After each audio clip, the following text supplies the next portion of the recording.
we're really excited that people were. We kind of thought maybe it's just us being self-conscious. We're like, oh, like we care deeply about accessibility, but will anyone show up? And yeah, thank you guys for coming. Oh, we started recording? Cool. Then we'll try to stay more on topic. Um, Welcome to Digital Accessibility 101. Let me actually look at my own slides here. Can I make this? Well, we might just have to kind of, I don't know how to actually start presentation here to make it like full screen. But, yep.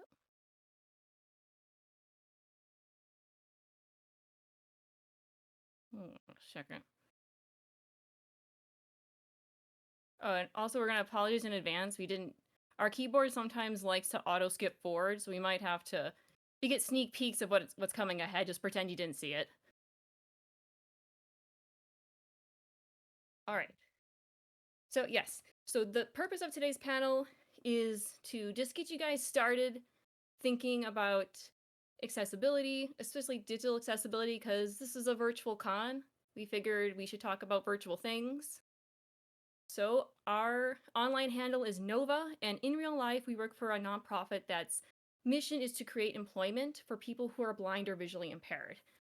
So, like, disclaimer, we are sighted ourselves, but because we do have an above average level of exposure to the blindness community, we feel compelled to share what we've learned and get others just aware of it in general. So, what we're going to say today is not the end all be all of accessibility. We're not like the smartest person ever about this by any stretch of the imagination. But, you know, we know a little bit. We know a little bit and we want to share it. And we would think it's really cool if people could take accessibility into account when they're making things like artworks or comics or zines or just social media, anything, or, you know, those really cool websites people are building. Oh yeah, talking about making websites, I'm pretty sure the very next panel is how to create a website. You'll want to check that out. So what you can expect from today's panel. It's a 101 panel. We're going to be covering the basics. So not every possible thing you could do, but what we will be covering should give you a really good foundation. So this is digital accessibility. We're talking social media, we're talking websites, we're talking digital artworks, or like traditional work that you've taken like a photo of to share online. And we will be focusing on accessibility primarily as it pertains to the blindness community. But we do want to say that like accessibility empowers everyone. So it's not just like, oh, it only helps someone who's blind or only helps someone who has vision loss. Like, you know, having headings on your essay can help someone who has ADHD stay, you know, follow along with it. Choosing a font that is very legible can help someone with dyslexia. Or like we've benefited too from like someone provided alt text and like we couldn't tell who the characters were. Like I think I know who that is, but I don't really know. Because alt text was provided, we could double check. Like, oh, it is so and so. Of course. So really what we want you to leave today feeling is to feel empowered to begin making your digital work more accessible. Oh yeah, don't worry, we'll be getting into fonts and everything.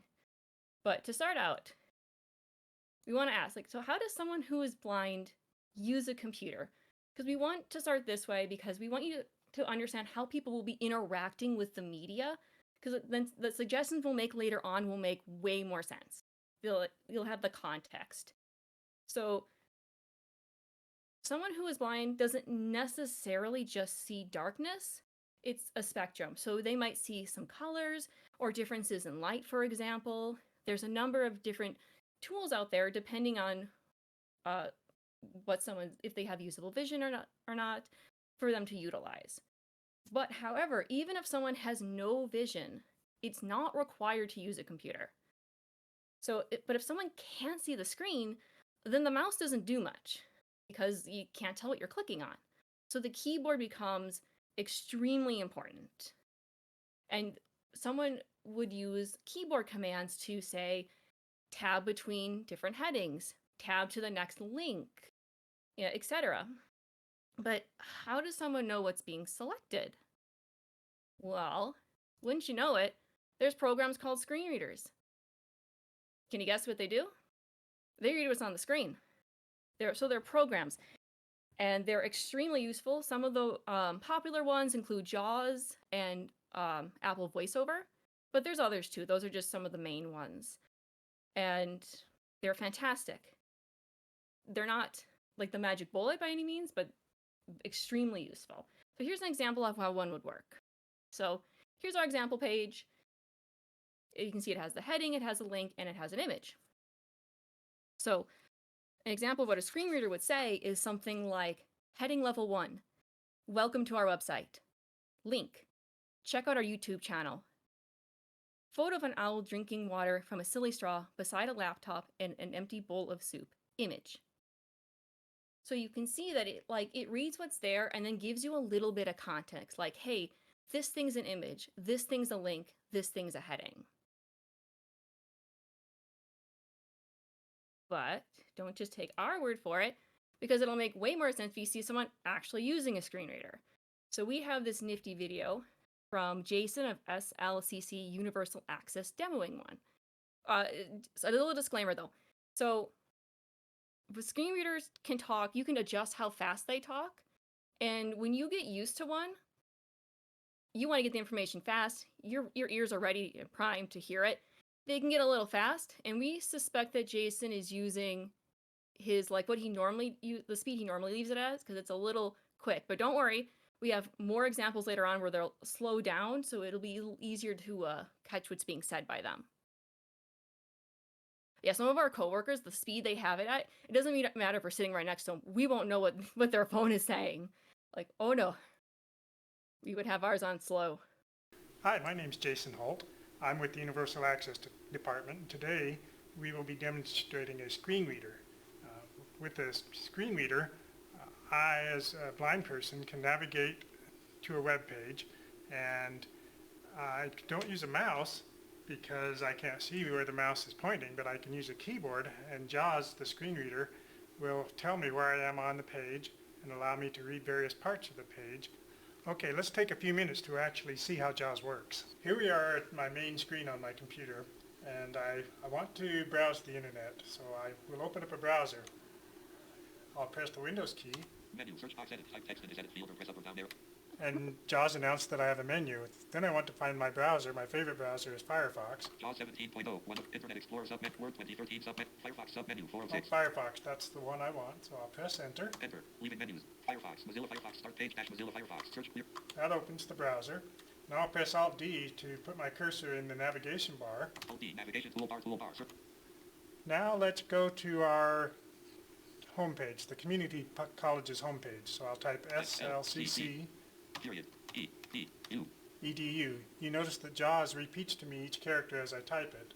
That way if I make a mistake, I can hear it and I can backspace. Slash, U, HTTP, /. And I can retype it again. U, search your enter address edit combo, SLCC. Now I'll press enter.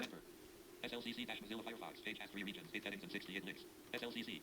Oh, it says SLCC. It sounds like I'm on the right page. Okay, here we are on our home page, and I want to go to the accessibility page, the college's accessibility page. I don't know where that is on this screen, so I'll do a search. Virtual find, JAWS find dialog, find one colon edit comp. I'm searching for accessibility. A-C-C-E-S-S-I-P-L-I-T-Y. Enter. Visited link accessibility. Oh, it tells me I'm now on the link that says accessibility. That's what I want, so I'll press enter on that link. Enter. Accessibility visited link. Vertical bar SLCC-Mozilla Firefox. Vertical bar SLCC list. Page has 3 regions, 1 heading and 69 links. List of 2 items, link SLCC/accessibility. Okay, I'm on the accessibility page. If I press H, which lets me jump from header to header. Accessibility heading level 1. Heading, I'm sorry, not header. I'm at the accessibility heading. Let's read what it says under that. List of 7 items. Oh, there's a list of items. Visited link home. Link Home. web accessibility. Accessibility. Link web accessibility. Web accessibility. Link purchasing. Purchasing. Link web accessibility. Link accessible documents. Accessible documents. Link types of disabilities. Types of disability. Visited link captioning. Captioning. List end. Now let's hear what the text says underneath the heading. Web accessibility means that people with disabilities can use the web. More specifically, web accessibility means that people with disabilities can perceive, understand, navigate, and interact with the web, and that they can contribute to the web. One thing you should know is that having a screen reader by itself does not make the internet accessible to me. If you look at our homepage, and as I navigate through it, SLCC. you'll find that there are headings Summer classes heading level 2. and Content information. regions, which the designers have made some effort to put into the page that allow me to jump from section to section. So I don't have to SLC. stop and explore every little link to find where I want to be. On some web pages where there might be almost 100 links, but yet there's no way to skip to the main part of this article that I want to read. So I have to skip from link to link to link and jump from section to section to find where I want to be, the main article. Sometimes it is frustrating, but after one has some experience with a screen reader, you learn some tricks. All right. So screen readers, like accessibility solved, right? So that's it. I don't have 60 more slides. The panel's over. You guys can leave. No, we still got 60 more slides. Sorry. Screen readers are absolutely invaluable tools, but they're not magic. They're not magic bullets. Because the thing is, they can only read what's given as it's given. They can't they don't predict things. They can't be like, oh, this person meant to mark it as a link, but they forgot or something, or they meant to mark it as this, but they forgot, or like these things we're going to talk about next. These are things that mess with screen readers. So the first example will be typing quirks. So this would be like replacing the E with threes in a sentence, and we'll dive more into each of these going forward too. Missing alt text. So you'll notice, like in the previous example, it read a description of the image. That wasn't because the screen reader knew what was on, could look at the image and decide for itself what was there. A person had to provide that text for it to read. And then also a lack of capitalizations and hashtags. So here's an example. So like hashtag dragons are cool. If a screen reader will understand that spaces and capitalizations mark the start of a word. But if those aren't there, it's gonna assume it's all one word and just spit out garbly-guck. So if you were to, instead of having dragons are cool all lowercase, it had dragons are cool and each word starts with a capitalized letter, the screen reader will pick that up and realize, oh, yeah, I'm supposed to say dragons are not blah. I'm supposed to say dragons are cool, not blah, blah, blah, blah, blah, blah. But, again, we'll go much more in depth about some of these. So, I have another video for y'all. And this one's a little quick, so we're going to play it twice, and then we're going to talk about it. And this is for typing quirks. And also, all of the videos and resources that we mentioned during the slides, these slides will be available after the presentation, and we also have a separate resource document we'll make available that has all the links to the videos, further reading, and the slides.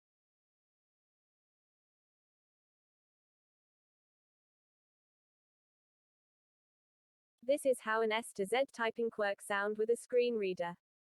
Hi guys, aren't I so silly today? It's making me ZML so much. Unfortunately this screen reader can't properly read my sentence, so that's bad. This is how an I to 1 typing quirk sound like. TH1 sentence 1's US 1 nanogram and I to 1 tip 1 nanogram chi 1 RK. As you can see the words aren't be 1 nanogram read properly at all. This is how an E to 3 typing quirk sound like.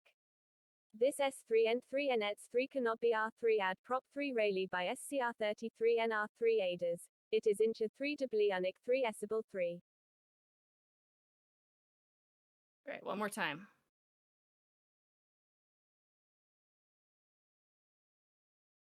This is how an S to Z typing quirk sound with a screen reader. Hi guys, aren't I so silly today? It's making me ZML so much. Unfortunately this screen reader can't properly read my sentence, so that's bad. This is how an I to 1 typing quirk sound like. TH1 sentence 1's US 1 nanogram and I to 1 tip 1 nanogram chi 1 RK. As you can see the words aren't be 1 nanogram read properly at all. This is how an E to 3 typing quirk sound like. This S3N3 NX3 cannot be R3 add prop 3 Rayleigh by SCR33 NR3 ADAS. It is incha 3 doubly unic 3 esable 3. But as you can tell, they go together like oil and water. It has no idea what's being said because it thinks that every time there's a number, it has to be read separately, and it completely breaks the flow. It can't predict what word you're trying to say. So obviously, this is the part where we tell you we don't recommend using typing quirks because a screen reader, it will never, it's not going to work. But if there's a situation where you're like, well, I have to use it for XYZ reason, or it really makes sense to use it here, what we would recommend is offering a translation. Like have a plain text translation to go along with it. And we'd also recommend telling people that there's a translation at the top of the post because, like, personally, if we were scrolling through Tumblr or something and we hit a post and it immediately started spitting out 123 nanogram, whatever, we're skipping to the next post if we don't immediately know to like look for something else. But this is also highlights pretty good. You can see like the first part where it was just the S to Z. If you have a spelling mistake, usually you're pretty okay. Like you accidentally put an extra E or something, or like you have the Z instead of the S. The screen reader does a decent job with small mistakes. The person who's listening will probably still understand what you were trying to say for a small spelling error. But yeah, so don't worry about like tiny mistakes. Like it's not going to immediately just like eat your entire sentence. All right. So here's the promised thing. Alt text. So we said before that screen readers, like they need to be provided alt text. It doesn't predict what's in the image.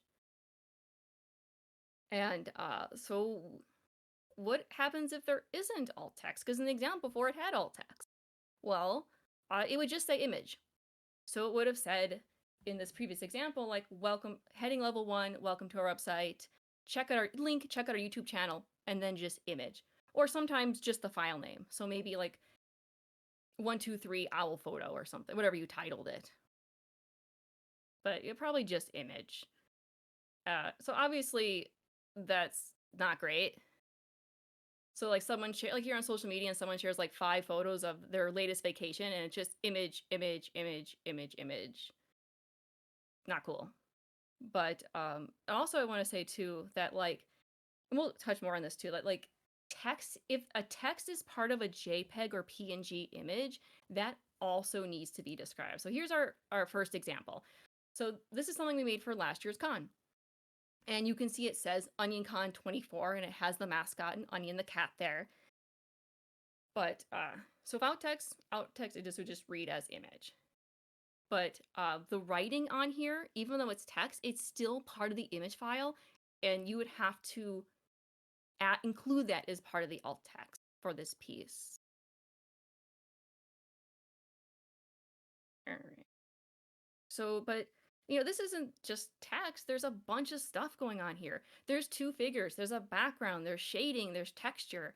Like, where do you even start? Like, how do you even begin adding the alt text? Because you can't just say OnionCon 24 and expect it to like be a good equivalent.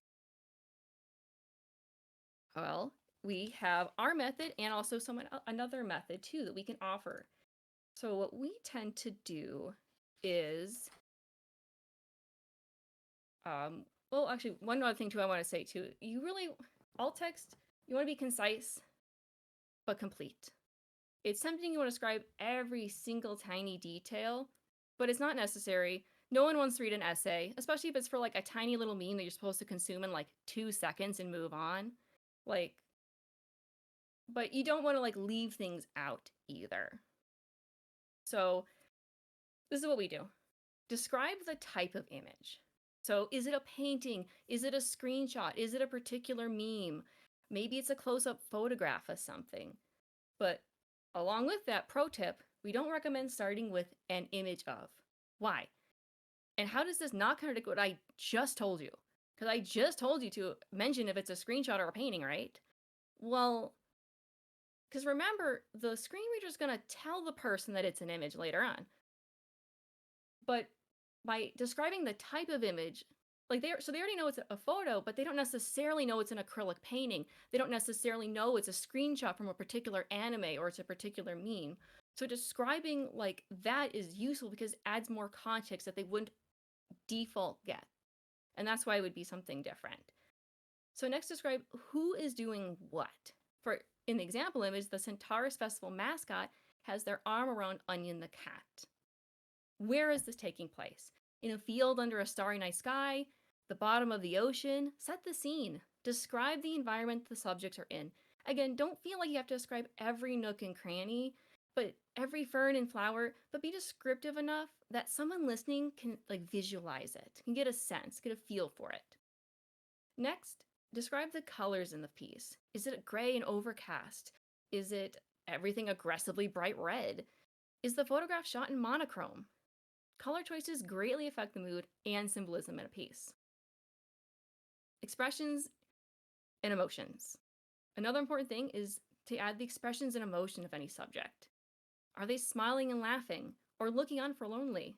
Like of colors, expressions and emotions can greatly affect how the image is perceived.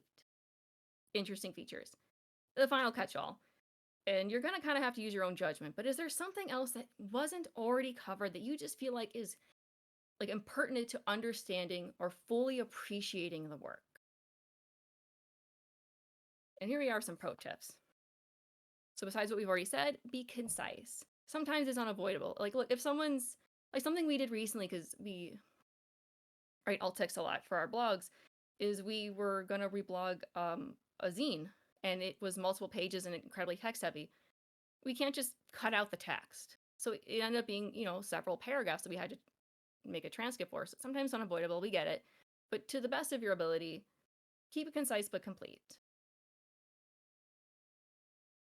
There's no need to describe purely decorative features either. So like, again, with the zine example, if they had a bunch of text and then maybe they just had some like random swirls in the cover in the corners or something, but they didn't really serve any purpose or further the understanding of the piece at all, you don't have to describe that, because then having too many things makes it hard to like hold all the bits of information in your head, if you know what I mean.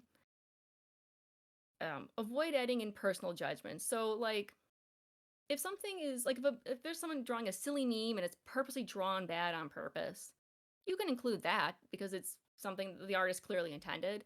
But like, don't say like, hey, this is a piece I really like and this is this, or I think the character meant to do this, or I think this about this certain ship. Like, leave that stuff out of it. Just kind of describe like what's actually in the image, and the listeners can draw their own conclusions from it. And describe the most obvious features first. If the text is huge and the figure small, start with the text. If you're not sure, then we just recommend starting from right to left, top to bottom. All right, here's another method. If you're on Tumblr, you might have seen this image. And this is, do we have this source? I know we have it linked in our resources too. Yes, good. So start with identifying the who, their expression, a description of them, colors in the image, and finally any interesting features. So for this example, we have a capybara, the who, looking relaxed, their expression, in a hot spa, a description of what they're doing, yellow yuzu fruits, the pop of color in the piece, are floating in the water, a description of what these fruits are doing, and one is balanced on top of the capybara's head, finishing off with an interesting feature.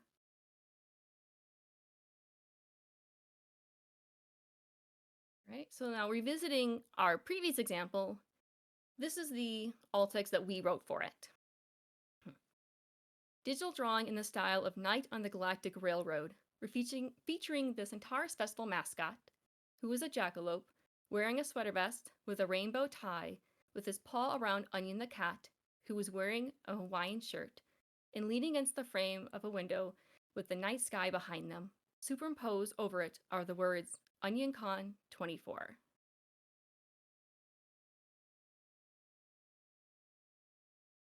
It's not perfect, but it has all the major elements needed.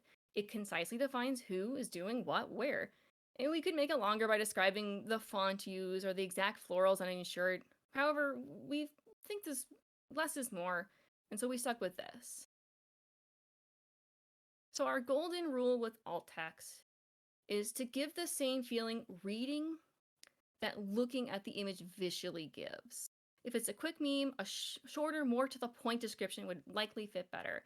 On the flip side, if a piece is an involved painting or comic, then a more detail would likely pair better. Something else we thought, we didn't add this in the presentation, we just kind of thought of it. What we've done too is if we're struggling to figure out how to describe an image, we'll pretend in our mind that we're on the phone with someone and we're trying to like describe the image. Like, hey, did you see this meme? It looks like this. Like, what would you say to someone if you were like, I don't know, just a little bit of visualization sometimes helps us. So here's another example we have. So here's an image we drew and the alt text we provided when we posted it. Thank you for feeding your local archivist is written under a color sketch of 3 gold hydra heads leaning down to eat essays out of dog bowls.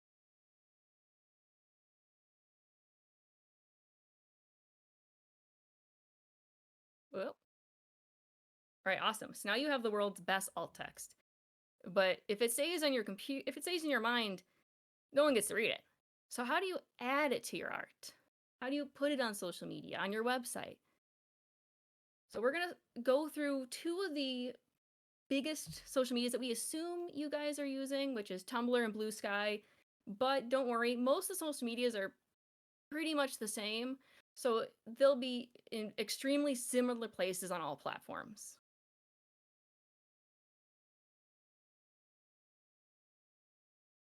And we haven't run into a major platform yet that doesn't have an alt text option. So Tumblr, the one we know best, unfortunately, for better or worse. So, assuming you're the original poster and you're gonna post some of your artwork, you upload the image, and there's a little meatball menu that will show up. And when you click on that, there's an option to update image description. This is what they call the alt text. And again, this only works if you're the original poster.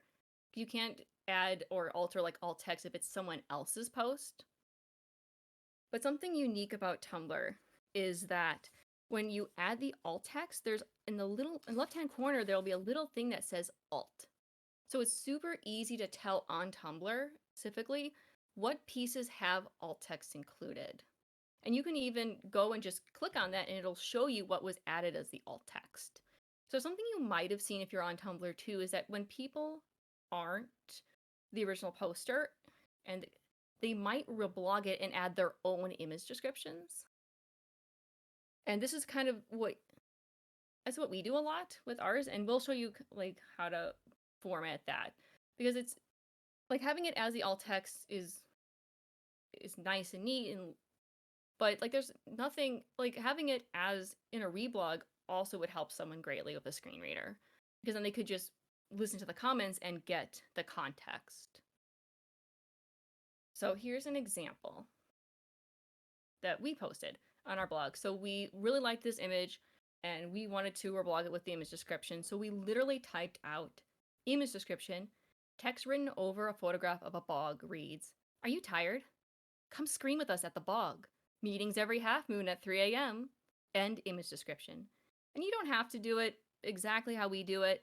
Because we prefer actually typing out image description. You can write ID. You don't have to have the brackets, but make it obvious that you're writing an image description and where it ends. That's really the key. And also it's considerate to add tags to your post like described, ID and alt, or if a piece is undescribed, actually marking as undescribed, because that would allow a user to filter through and not be shown pieces of like it was undescribed, for example. So on to Blue Sky. So similar, you upload an image and there will be linked text that reads +alt on the top left. And if you click this, you'll be directed to a text box for adding alt text. And like again, to repeat, like most other social medias will have something similar. What you got to look for is like options when you upload an image, meatball menus, and anything that mentions accessibility will likely be where you're looking to find the alt text options. So we get the sense that a lot of y'all are the DIY website type, and you might be having NeoCities. Because if you are going to be adding alt text to like say Weebly or Wix, they'll be pretty similar to social media, where they'll probably have like an alt text option somewhere where you can just type it in. But if you're coding it yourself, you're going to have to, this is the HTML then that you would add. So in the before, you can see there's your generic image link. And in the after, it's literally just alt equals and then whatever the alt text is inside of the brackets, blah, blah, blah, the quotes. So in this case, it says alt equals crescent moon cradling a cliff, with a wolf standing on it and howling. And so this is the image we just described. All right, so screen readers are great, but they're not the only tool in the game here. So what these are, this is a refreshable braille display and a screen magnifier. So let's see here. So the one on the left is the refreshable braille display, and it looks like a keyboard, right? So what a user would do is they put their hands on it, and as they're scrolling through a page, instead of like audibly hearing like heading this, link that, the little nubs would pop up and they could read braille instead. This is also incredibly helpful if like maybe you're on the phone with someone, but you also need to check a website at the same time. So then you could like listen on the phone and then be checking the website with your refreshable braille display. And the one on the right is a screen magnifier, and it magnifies the screen. There's a lot of different types. This is just one example. We literally just went to Amazon and typed in like screen magnifier, and this was the first one that came up. But yeah, many different types. And it just makes what's on the screen very big and very visible. All right, accessible websites. So this, if you're coding your own website, this section is for you. We're going to talk a little bit about things we would recommend to make your website more accessible. So they are descriptive link text. So like instead of click here, maybe have subscribe to our YouTube channel or contact us. Add headings and to tag them properly and to label your elements. We're talking buttons, tables, and iframe embeds.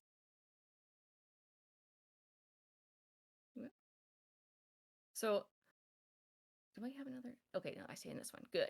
All right. So a common keyboard command for someone using it to navigate is to skip to the next link.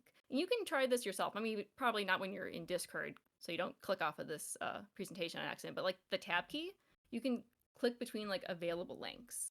It's kind of nifty. And so imagine you're on a website and there's 5 links and they all say click here. You're not going to know where they go. You're not going to know where they go, and you're not going to be able to, if you're trying to like, oh, I want to register for webinar number 21, you're not going to remember which one's webinar 21 if they're all, oh, whatever. But we'll get to that later too. But anyway, but yeah, just like what I'm trying to get at here is that like, there's a very good chance that they might not have the context when they're flipping between links of what's above it. So try to make them descriptive.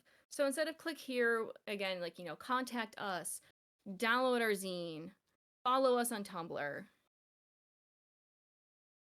Yeah. I want to be able to click links with confidence.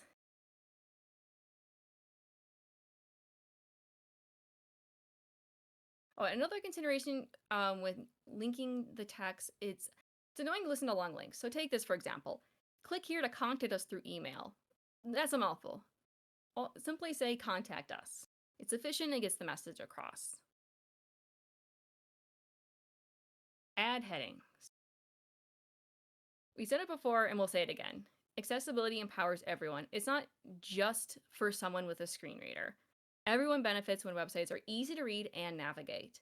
Adding headings to your website is one glaring example of this in action. Literally no one wants to read one giant wall of text. No one. So we recommend breaking your writing into chunks and labeling them.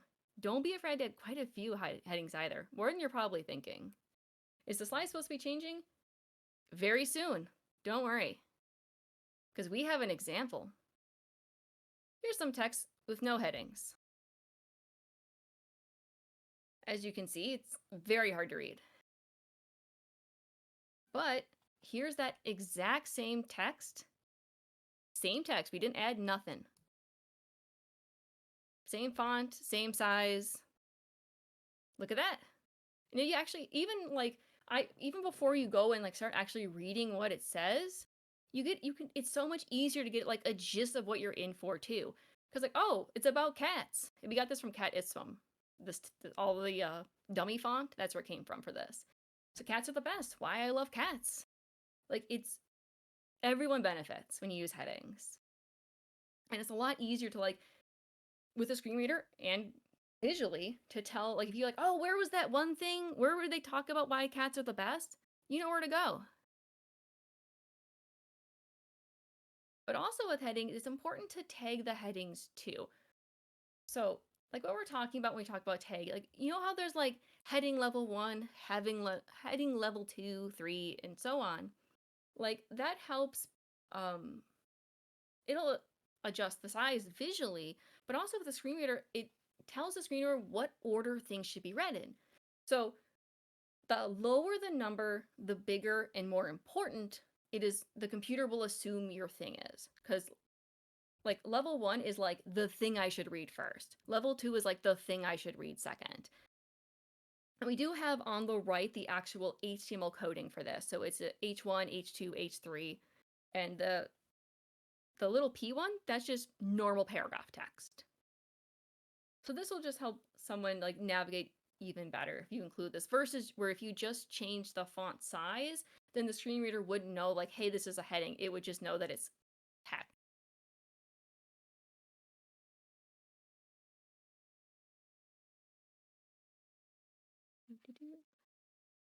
All right.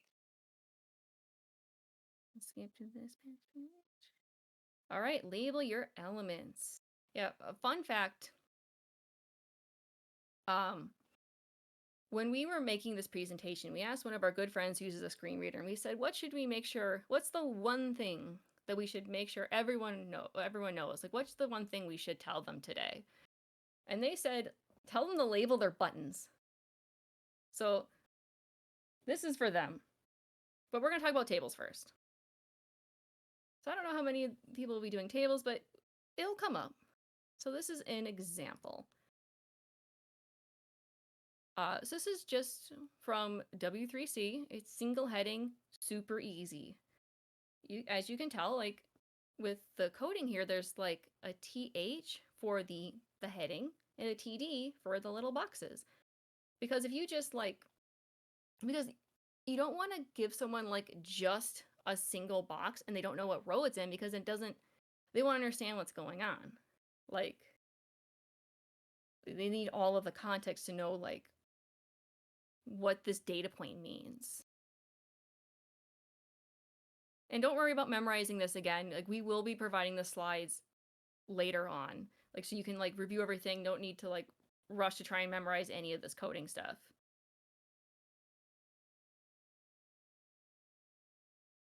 So we have them highlighted here. The little, very nice and easy, but things get a little wild when you get to that 2 heading one. Oh my God. So you have to know not only is it Monday, you have to know this is the 9 a.m. to 11 a.m. slot. Like, should I just give up?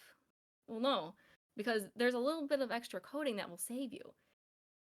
But how do we tell the computer which title cells the data belongs to? Don't worry, W3C saved us again.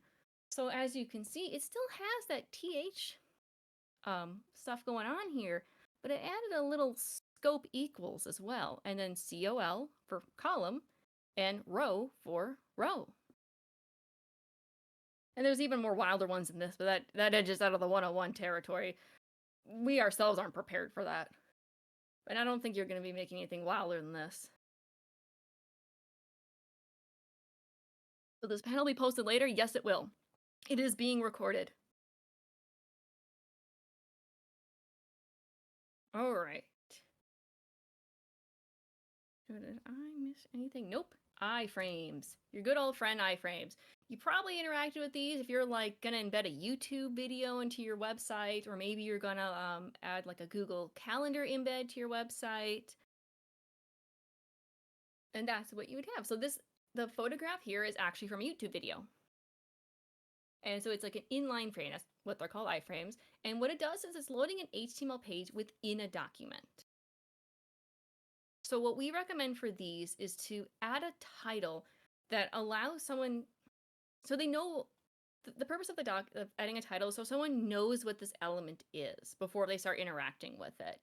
Like they want to know if it's a calendar, what they can expect when they, start browsing through it. Or if it's a YouTube video, they'd like to know that before they just hit play and it starts playing a YouTube video, you know? So it just allows people to interact with these elements with confidence, that they know what they're getting into. And here's our happy little Hydra to go along with it. So yeah, just adding the title, once again, allows people to interact with confidence. So actually you can see in that, oh, one more thing. So this is how you would do it. So you have your iframe, you know, link and everything. We just kind of put dummy text there. What you add is this title equals, and then whatever it is. And in that example we showed, the YouTube video actually provided one. You can see here it says title equals YouTube video player. So that's how they did it. All right, now the buttons that I teased earlier that I gave that story too early for. Button time. The most important thing, according to my coworker, to share with you. I think it's because that morning she interacted with a button that did not work. And it was like, you could tell it was a button, didn't know what it said. But anyway, so when we're talking about buttons, there's a few things that we call buttons, but they're kind of buttons, but they're not really buttons. And we're going to talk about what you are most likely to run into. So, linked image files. So these are things like someone just grabbed a picture of a square that says download now, and they pasted it on their website. Or like buy now, download now. So they look like buttons, but they're images. They're linked images, and they take you somewhere or do something. So to make these accessible, you got to add alt text, because they look like buttons, but they're still images. All right, linked text. And again, it's a link. Like this is the most basic. The example we threw in there was just something very basic, but you can get really fancy with linked text. You could add borders and things that glow and do whatever. So you can make it look really, really fancy, but it's still linked text. So our recommendation is to just make sure that it's descriptive. So it doesn't just say click here. Maybe it says register now, contact us. And just remember to keep them concise and to remember that people might be clicking between links, so you want them to like make sense out of context. All right. Actual buttons. So yeah, the things before were buttons, but these are like the buttons. So these are the ones that I have like in the code are labeled as buttons. And they use the button tag. So a button tag will make what a clickable, focusable element that is, and it's largely used on forums, like contact us forums. And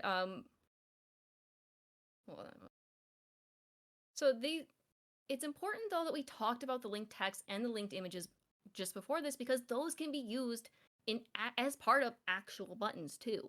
And we got another example video for y'all. But the coding we have on here is just the basic bare bones button text. It literally just says, as you can tell, it says buttons. And that little picture where it's like the super small little like gray button that says your text, that's what that code spits out. So, well, what do you use? How do you know what to use on your website? Well, if clicking on it is supposed to take you somewhere, use a link, whether it's linked text or a linked image. If clicking is supposed to do something else, use a button. If clicking it is supposed to do something and then take you somewhere, use a button. So how do you make a button accessible, like a button accessible? Because we can't add alt text to it, right? Well, no, but there is ARIA labels. We have the basic coding for it right there, and as you can tell, it does kind of look similar to alt text, right?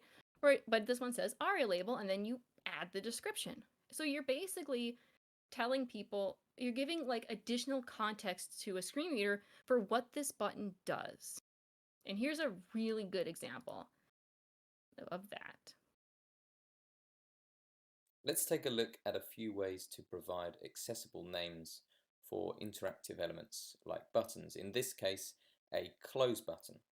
I'm going to use VoiceOver with Chrome in this case.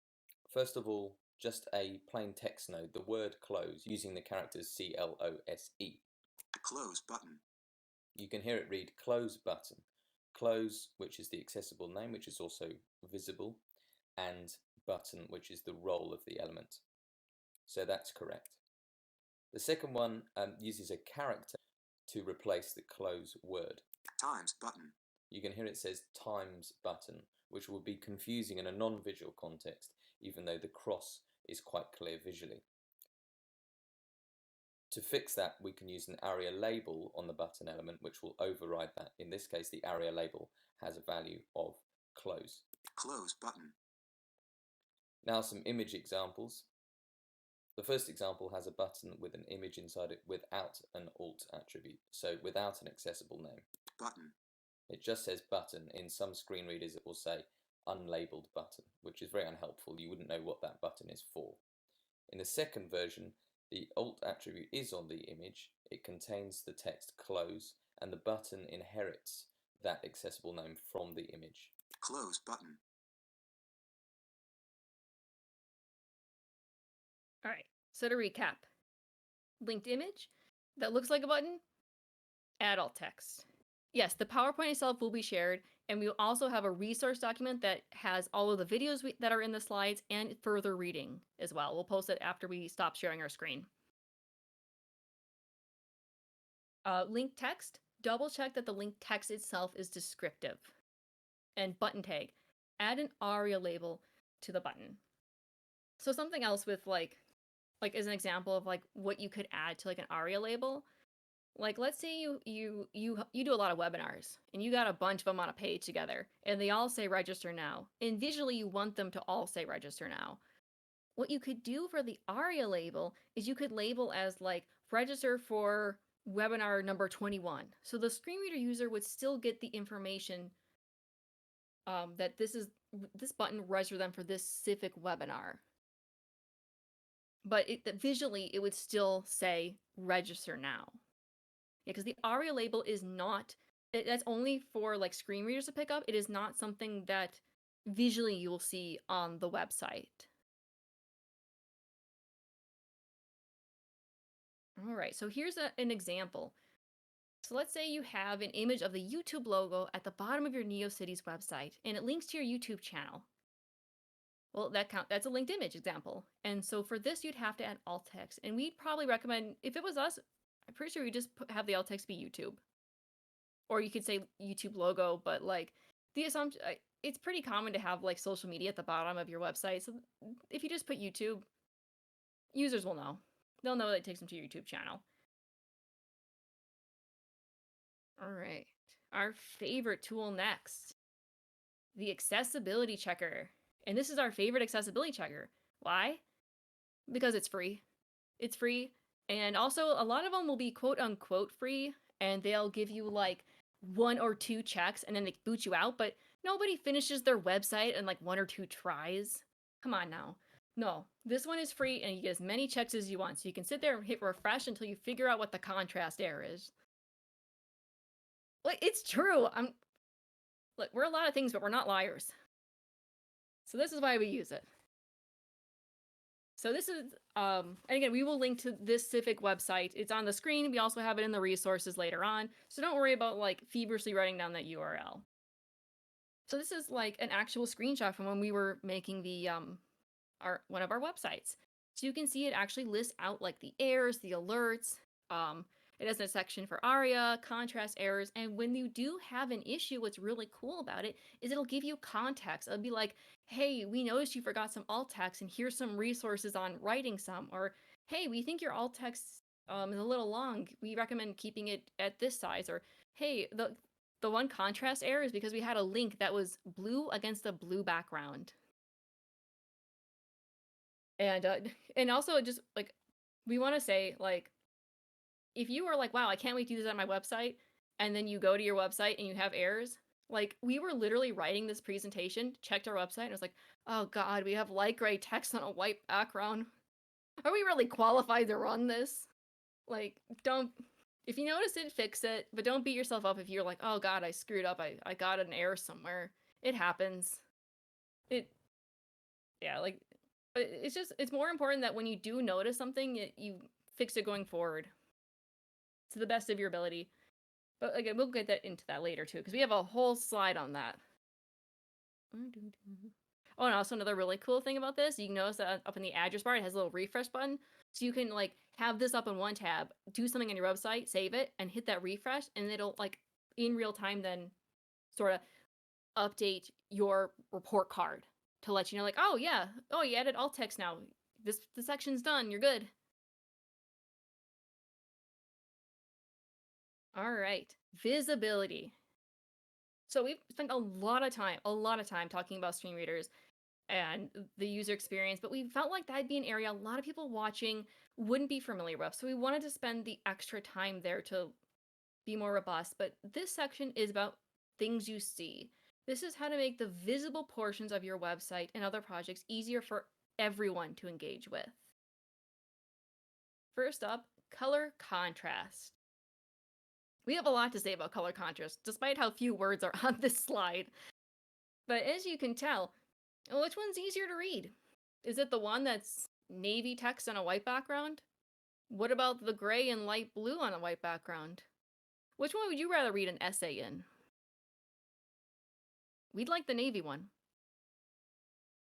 And like, if you're sitting here thinking like, dear Lord, my website's light blue, like don't, like like we said, literally this was us. Like when we're writing this presentation, it was us realizing, oh God, we have light gray text on our website. What were we thinking?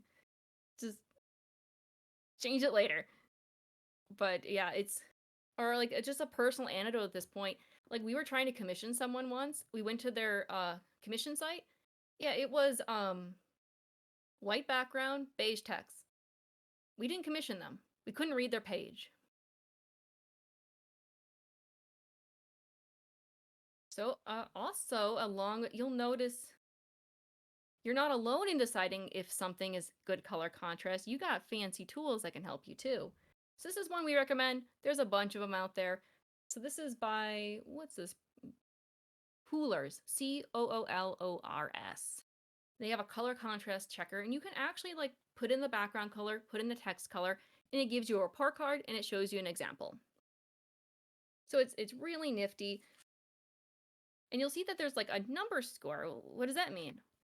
So the contrast is measured using a formula that gives a ratio ranging from 1 to 1, no contrast, black text on a black background, 21 to 1, max contrast, black text on a white background. The tool we mentioned provides you a score out of 21, rating different sizes as well as so it also rates different sizes, not just the color contrast. And anything over a 7 is considered very good. And anything over 4.5 is considered good. And also, remember our good friend Wave Accessibility Checker? This guy has a contrast thing too. Again, this is specifically if you're doing a website. It's not going to check your artwork for you. But if you're doing a website, this one will give you some, we'll point out any contrast errors it thinks you should check out. Where was I? Oh, whoops, I skipped ahead and I didn't need to. All right, we're going to talk about font. So here's two types of font. We're going to talk about sans font and sans serif font. Wait, I think I said that wrong. Serif font and sans serif font. But trust the text. We wrote that correct. Just the wrong words came out. All right, so in a similar vein to color contrast, it's also important to think about types of fonts used in your projects. Some fonts like Comic Sans and Arial, for example, are significantly easier to read than something like, say, Chiller or Papyrus. It's best practice to use a sans serif font for your digital projects. And that's the fancy name for fonts without the little feet and flourishes, which are called serif, which they are sans. Huh? Some examples include Verdena, Roboto, and Open Sans.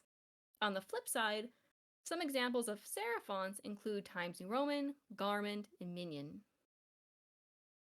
Serif fonts are the norm in print media, but sans serifs are generally recommended for use on the web. So let's look at some examples side by side.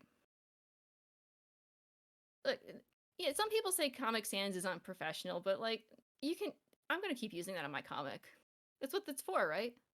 No, like legitimately. We have a comic series and it's all in Comic Sans. Whoops. But also we're not selling it either. It's like just a little fun side thing for us. But anyway, back onto what we're actually talking about. So this is Arial, Georgia, and Pacifico side by side. Same color, same size, same text. Which one's easiest to read? Well, Arial the best, but honestly, Georgia's not bad. Like, it's pretty good. It's just Pacifico that it's like, you know, I couldn't imagine what it'd be like to have like an entire document in that font, right? Well, don't worry, we made an example for you, so you don't have to try and imagine it. Here's the entire example from before in Pacifico. It's very hard to read. So we really recommend, if you're going to have like a really fancy font, to reserve that for just the headings. If you have something like Chiller, or Papyrus, or Pacifico, like the really fancy ones, because they do add a lot of visual punch, but you don't necessarily want it everywhere. So here's the same exact thing, but it's just the headings. For the font itself, we believe we put it in Arial. Yes, Arial. I think I pronounced that wrong, but you know what I mean. So you still get the I can read it, but you get the little bit of fancy in the title. That's the best of both worlds. And yeah, there's not really like what we said before about like sans serif is for this, serif is for that. Like, those are the general recommended stuff. Like back in our example too, like, what was that? No, it's here. Like, Georgia's not that bad compared to like Arial, gosh. But really what we're trying to get you to avoid is like the super cursive-y ones. And also, like, font size plays a role as well. Like, if this was in size, like, 5 font, it would still be very hard to read. So, like, keeping things at appropriate sizes, you don't have to do exactly what we do, but generally if we're doing, like, a zine, we try to keep ours around, like, 16-point font. But we're trying to make ours, like, nice and big. But as long as you're above 12, you're probably fine. But yeah, so also kind of just thrown in as like a I don't know where else to put it in the presentation, Google Forms. Surprisingly accessible. Surprisingly. So if you're hosting a survey or collecting submissions for something, don't be afraid to use it. Just keep in mind what we already discussed. Be mindful of the visibility of your text, keep your links descriptive, and if there's any images, provide alt text for those.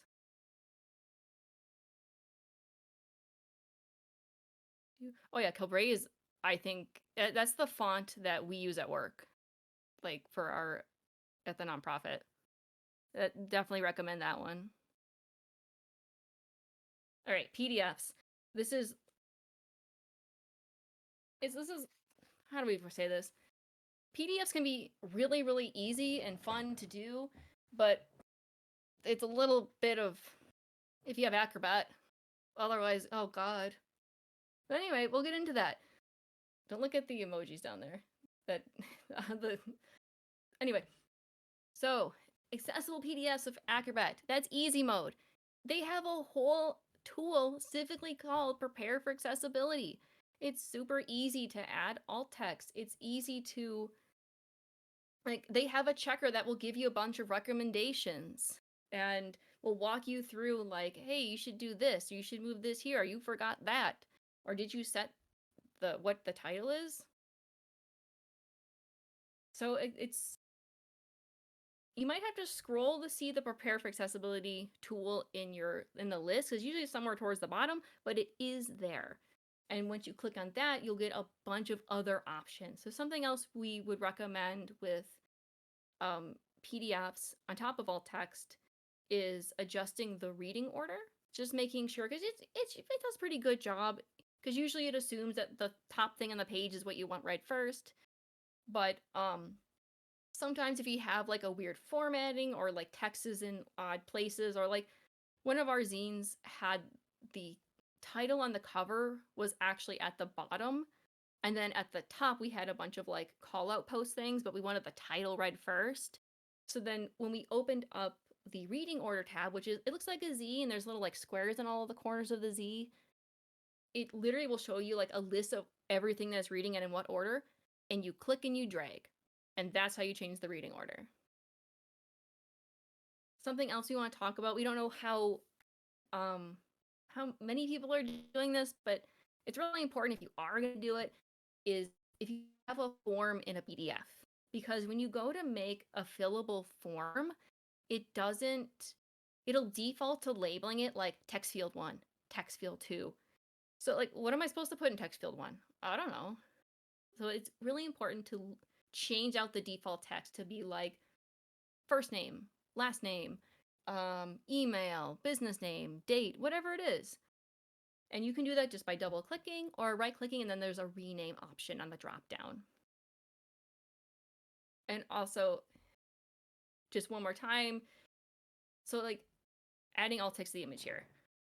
But so if there is text like as part of the image, that still needs to be put in the alt text, but the selectable text in a PDF, the screen reader will pick that up. So that's kind of how the quickest way we can think to describe when you have to describe text is if it's part of a PNG, a JPEG, and you can't select it, that's when it needs to be part of an alt text. But the selectable text in a PDF that you can like go on your mouse and click on and like copy and paste, for example, it'll read that just fine. Again, just be mindful of your font, text size, and color contrast, as always. All right, so let's say, because I imagine the common response is, that's great, Nova. I don't have Acrobat. What am I supposed to do? I'm sorry. There's not a really good answer. They kind of have a real grip on the accessible PDF market. So here's some options. Well, hold on. I closed my own presentation. I think you can still say it, but thank you. There we go. All right. So we're doing it live. These are the other things you can do when you don't have Acrobat. So plan B. Use the program you created the document in to be as accessible as possible. We're going to assume you're using things like LibreOffice, Word, Canva. Go back to the original program. We know for a fact Word and Libre and Canva, as the examples, all have options for you to add alt text into them. Check them out. See what you can do. We know Word has like drop downs where you can like dictate something to be heading level 1, heading level 2, etc. So that's probably the best thing. And then you'll have to manually check for visibility versus like Acrobat doing it for you, but you can do that. You got it. I believe in you. All right, but let's say you don't have those, or you're using something else that doesn't have those options. Plan C is to open up, or maybe you were sent a PDF that so you don't have the original document. Plan C is to open it in something that can do these functions. Most sites recommend Word, but well, it's going to eat your formatting. It's not going to be pretty, especially if you just had like straight text, you'd be okay. But if you have any images, it's not going to be pretty. So Plan C really only works if you're gonna if you have just like straight text. So what's the next plan? Well, we got plan D and E. And so something else we'd recommend, because there are actually some tools in 2025 that don't have alt text tools, like don't have alt text capability. Can you believe it? You just straight up can't add it. It's not that you don't know where it is or you forgot. You can't add it. Well, here's something you can do. You could actually just remember like the social media thing where like we just in a Breblog just like wrote it out? You can just do that. Like let's say you had an artwork on one of the pages, you could just have a written description below the artwork that was the image description. So it's something else that we recommend, that we completely understand this is not like we understand this is a lot of effort, that this next thing we're going to recommend. That's why it's Plan E. But you could make an audio file. That's something we did. Did anyone go to the Inky Pause panel earlier? That was one we made where we sat down and we're like, all right, let's record ourselves reading it. Thank you. And we actually do that on our YouTube channel for quite a few zines. We just sit down and make audio versions of them. Thank you. And also, something we want to say too when it comes to text, make as much of it selectable text as you can. Because remember those screen magnifiers where it makes everything in your screen really big? Like the images will be super blown up, right? So if you have text in the image, there's a very good chance of a screen magnifier that it's going to get distorted a bit and maybe a little pixelated or blurry. But selectable text, like it knows what it's doing, so better, like the program knows to like, oh, this is text and this is how I make it bigger. So it'll go a little further when you make it huge. Oh, don't worry, InkyPause, since it premiered on YouTube, is already available on the Synthetic Guitars Festival YouTube channel. So you didn't miss anything. You could even still watch the chat as you watch it. But back to this one. Where did we leave off? So yeah, so we recommend, in general, make as much of this text selectable text as possible. Thanks for attending. We're actually almost at the end here. But what we want to say is we hope that you will leave feeling empowered to begin making your digital work accessible. We know we talked about a lot of stuff. We hit you with a lot of stuff here. We talked about websites, PDFs, alt text in general, and all these image stuffs and like visibility and a bunch of different stuff. Like we know it's a lot. We know we're bringing up a lot of stuff, and it's overwhelming.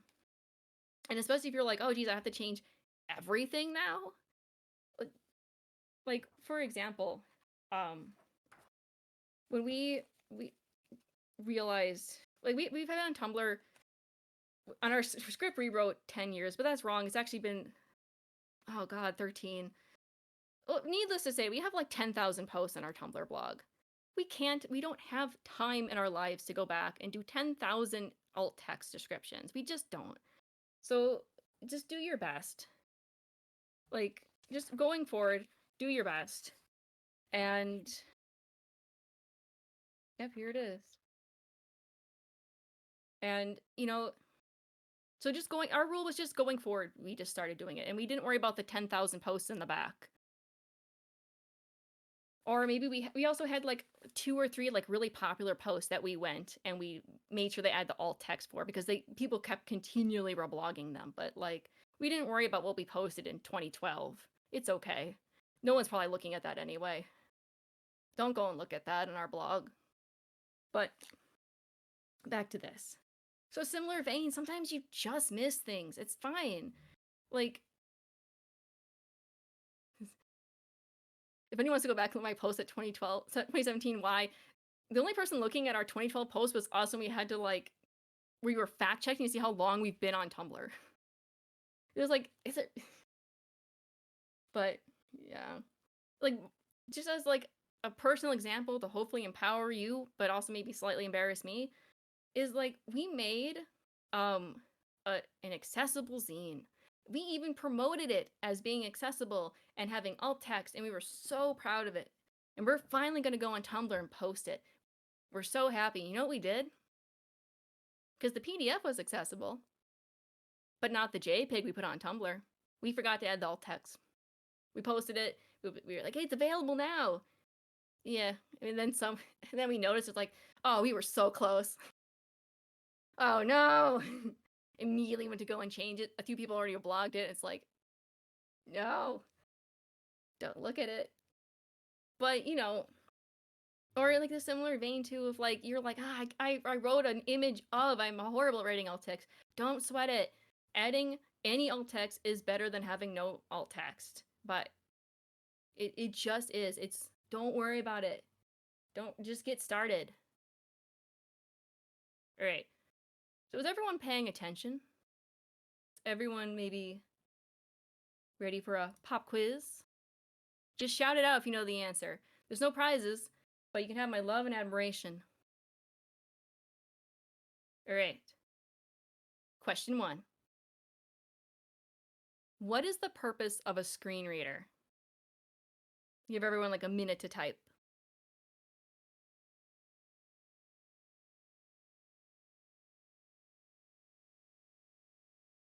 While we guzzle water.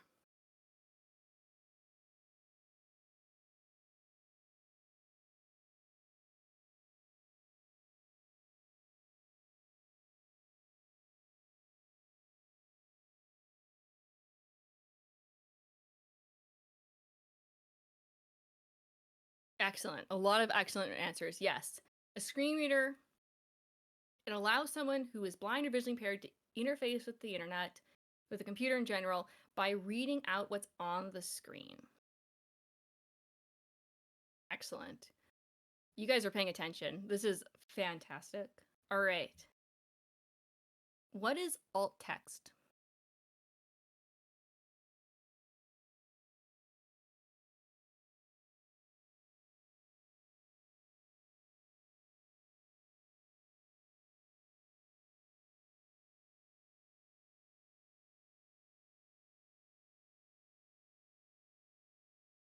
Yes.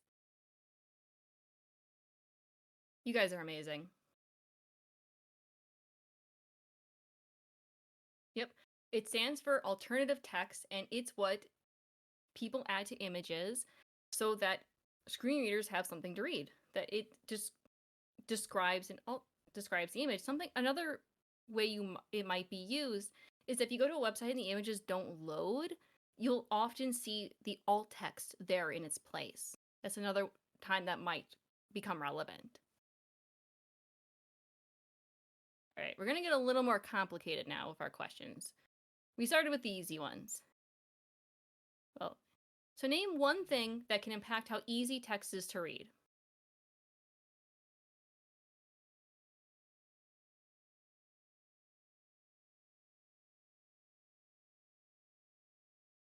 I love how fast and furious the contrast one came out, but font is winning now. Size, yep. Mm-hmm. Color contrast and font, bonus points. Yep, you guys got it. Y'all were paying attention. Mm-hmm. Yeah, having headers, absolutely. To break up the giant spacing, that's bonus point, Ryu, because we didn't really talk about like the spacing between it, but that absolutely can. You don't want text like overlapping each other. In paragraph breaks, yeah, 'cause literally no one wants to read a giant block of text.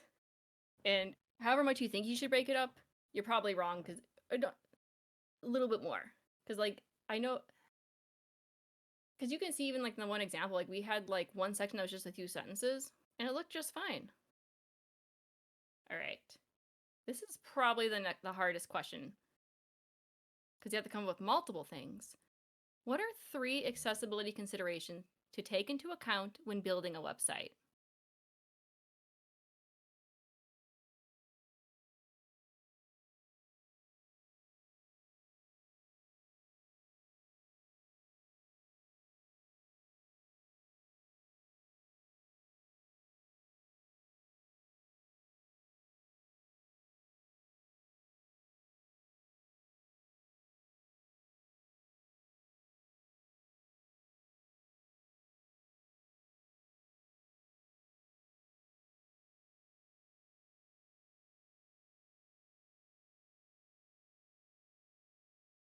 Yep. Labeling, color choice. I mean, everything, honestly, you could kind of cheat and just use the answers from before. Because, yeah, like everything that we just said before still matters. The visibility of your text still matters. The color contrast, the font. Like, but also things like you guys are picking out, like labeling your elements, your buttons, your iframes, adding alt text for your images, labeling your tables. Yep, all fantastic things. So here's like an example. So let's say you have a YouTube logo on your website that links to your YouTube channel. How do you make that accessible?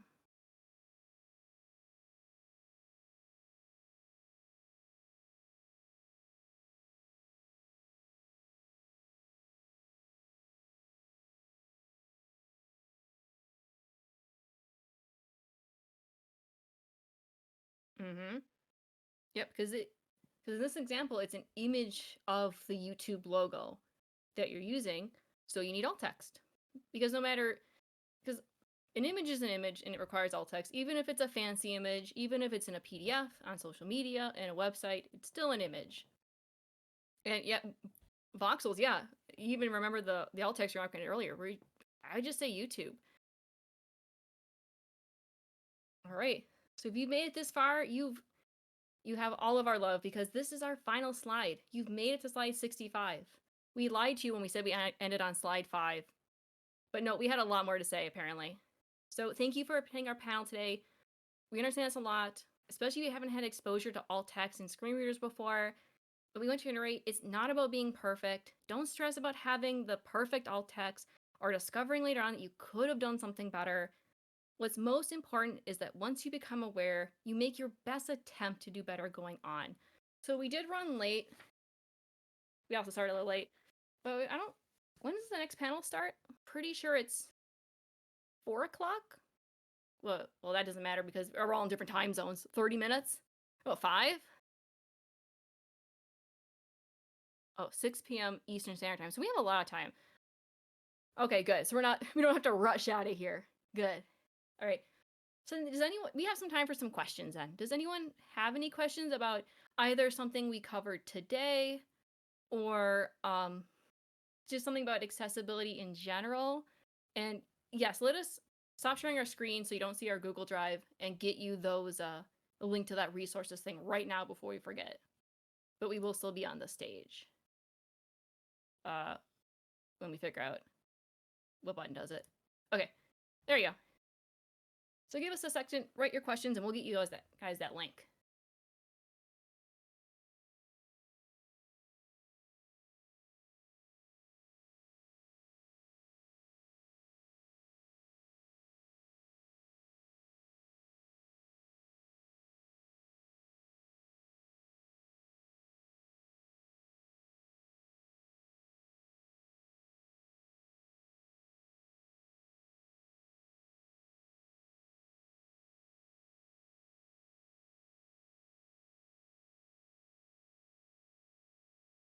All right. I'm going to put the Google Doc in the chat, but we're also going to be putting it in panel questions and pinning it. So if you want to take a look at, this will link to our slides, this will link to the videos we showed as examples, and just some further reading. Or, oh, I don't know if we can pin it in panel questions, but it's also there and there's just less text in there. So you'll see it.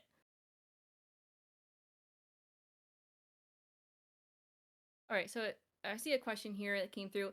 On social media, it's common to censor words to avoid posts being found or deleted. These also affect screen readers, right?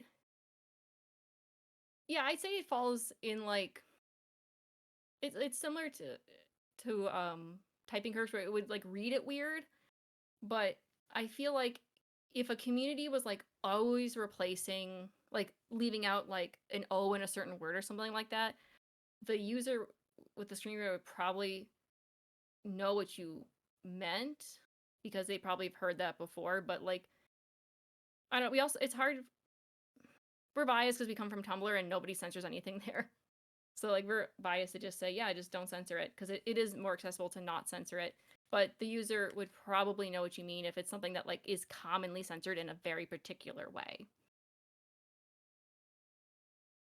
I heard some users express how images that hold no information other than for aesthetics, such as PNG dividers or multiple images for a mood board, should not be described as to not bog down the screen readers. If that is the case, what is the best way to indicate the images are simply aesthetic, without going too much detail that would slow down the user's experience? Yeah, generally speaking, you don't want to describe things that are just purely decorative.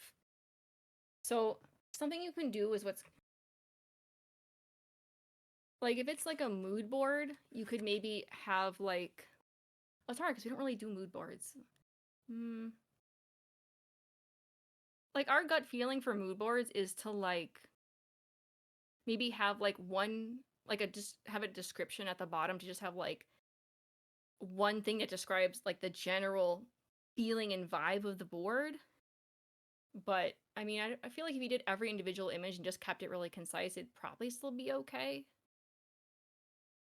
For dividers and such, yeah, generally you don't have to do anything. So when we were researching for this panel, what we saw was the recommendation to make what's called a null tag.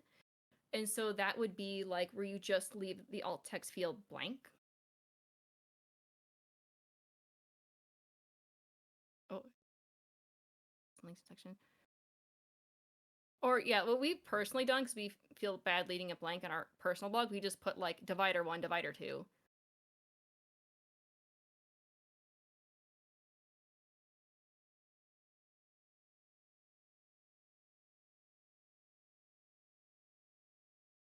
Do you know if the Wave tool also works for like games and programs and stuff? We believe it's only for websites. Okay, screen readers and emojis. Yes, they do read emojis. So like in your like if you have like the hand up, like it would, like all emojis have like a set like description or title, and the screen reader would read that. So like feel free to use emojis. It would be like, it's always annoying when someone uses like maybe 100 emojis in like a paragraph, but it is an extra layer of annoyance when you have to listen to like sparkle emoji, sparkle emoji, sparkle emoji, you know, 15 times in a row. Like, feel free to use emojis, but just keep in mind that they are all being read audibly. But you're probably fine. I don't expect anyone here adding enough to be like truly annoying.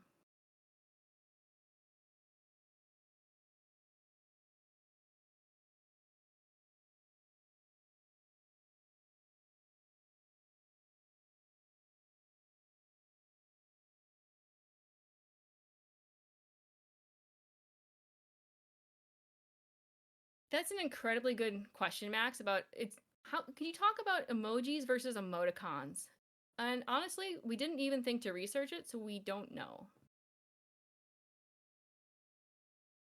We're not quite sure. We feel like I don't know. You'd probably be fine if it's like a common one because it'll probably know what you're going for.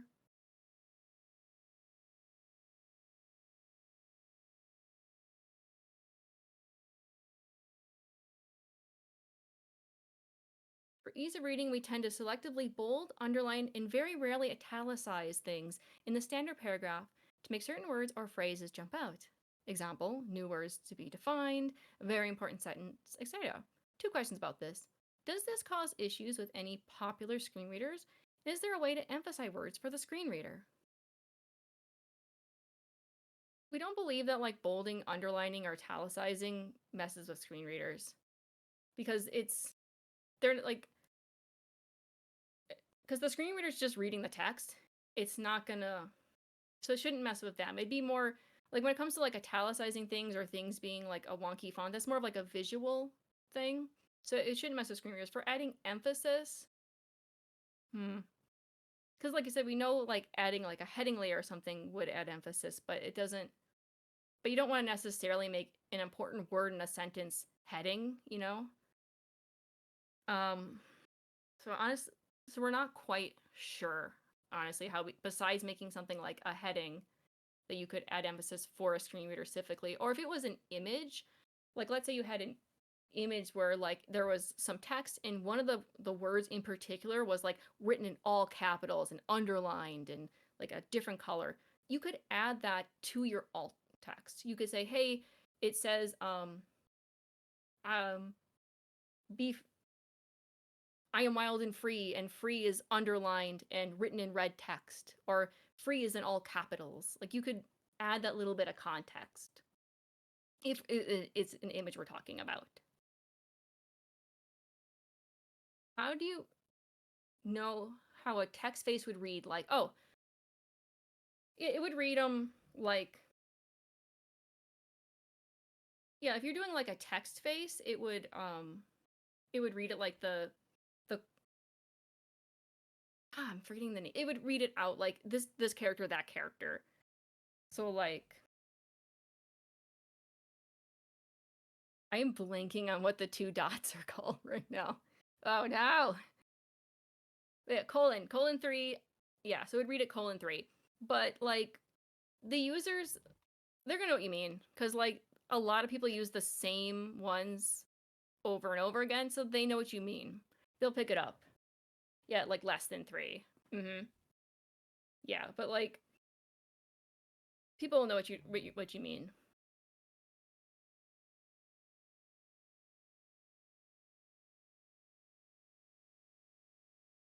Oh yeah, we didn't touch on it, but Fractals and Fragments is mentioning that conflicting access needs, and yeah, we didn't really include it because this is just the 101 panel, but yeah, sometimes it's unavoidable where like one thing that really helps someone else out does nothing for someone else. But do the best you can.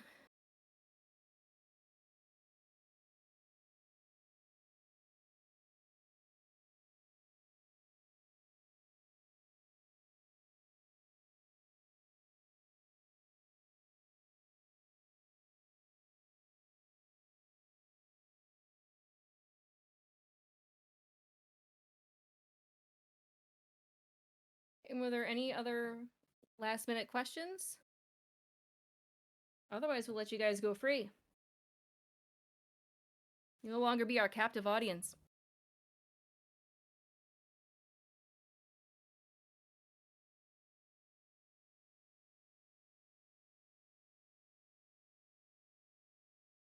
All right, thank you.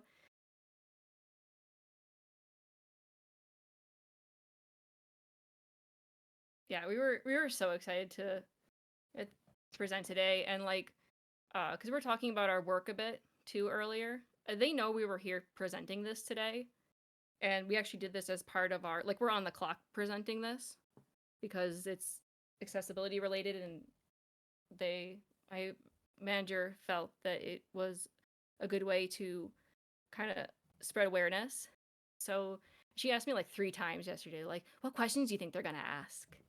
Or you have to let me know what kind of questions they ask. So it was really, so thank you guys for asking questions. We'll absolutely share this. Yeah, we love our job. Absolutely do. It was like a whirlwind. We got this job, but we had never had any exposure to the blindness community prior. And all of a sudden we like walked in and half of our coworkers are blind or visually impaired, and it's like, oh, I have a lot of things to learn. And then all of a sudden, somehow over time, a lot of our hobbies too became focused on it. It's really become a passion of ours. Like we have an accessible art blog we run. We do audio, like the zine earlier, like audiobooks, and making this presentation, and yeah.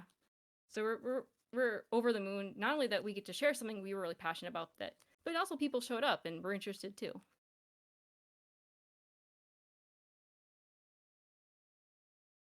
All right, so then if that's all, we're gonna end the panel here. Thank you so much, everyone, for coming. And yeah, if you have any questions you think of later on, feel free to ping us in chat, and we'll do our best to answer.